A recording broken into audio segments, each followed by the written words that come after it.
ఇప్పటికీ రాష్ట్రంలో విద్యాశాఖ మంత్రిని కూడా మీరు నియమించాలనేటువంటి ఒక దౌర్భాగ్యమైనటువంటి స్థితిలో మీరు తెలంగాణ రాష్ట్రంలో ప్రభుత్వాన్ని నడుపుతున్నారనేది మాకు విద్యార్థి సంఘాలుగా విద్యార్థులకు స్పష్టంగా అర్థమైతే ఉన్నది. కాబట్టి మేము కోరుతున్నది ఏంటంటే ఈరోజు విద్యాశాఖనే ముఖ్యమంత్రి దగ్గర ఉన్నది. కాబట్టి ముఖ్యమంత్రి అనుకుంటే కానిది ఏం లేదు.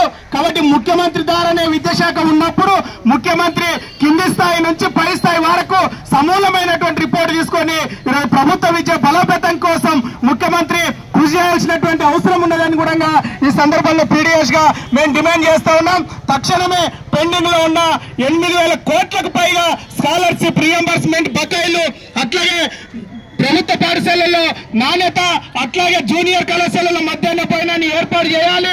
అట్లాగే ఫీజుల నియంత్రణ చట్టాన్ని కూడా పకడ్బందీగా అమలు చేయాలని చెప్పేసి పీడీఎస్ గా మేము డిమాండ్ చేస్తా ఉన్నాం. మీరు ఫ్రీ బస్ పాస్ పెట్టి ఈ రోజు ప్రభుత్వం అది భరించలేని స్థితిలోకి వచ్చినప్పుడు మీరు విచ్చలవిడిగా ఈ రోజు బస్ ఛార్జీలను పెంచితే ఆ భారం అంతా ఎవరి మీద పడాలి? ఈ రోజు రాష్ట్ర వ్యాప్తంగా చదువుతున్నటువంటి లక్షలాది మంది విద్యార్థుల పైన ఈ బస్ ఛార్జీలు భారం పడేటటువంటి పరిస్థితి ఉంది. కాబట్టి ప్రభుత్వం చర్యలు తీసుకోవాలి, ప్రభుత్వం స్పందించాలి.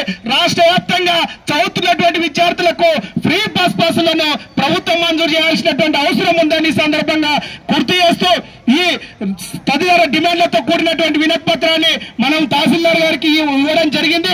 ఆయన కూడా రిసీవ్ చేసుకోవడం జరిగింది. రాష్ట్ర ప్రభుత్వానికి జిల్లా కలెక్టర్ పంపిస్తామని ఇట్లా విద్యార్థి లోకమంతా ఈ ప్రభుత్వాలు చేస్తున్నటువంటి కుట్రల పైన ప్రభుత్వాలు ఎవరి వైపు నిలబడుతున్నాయనేటటువంటి అంశాలను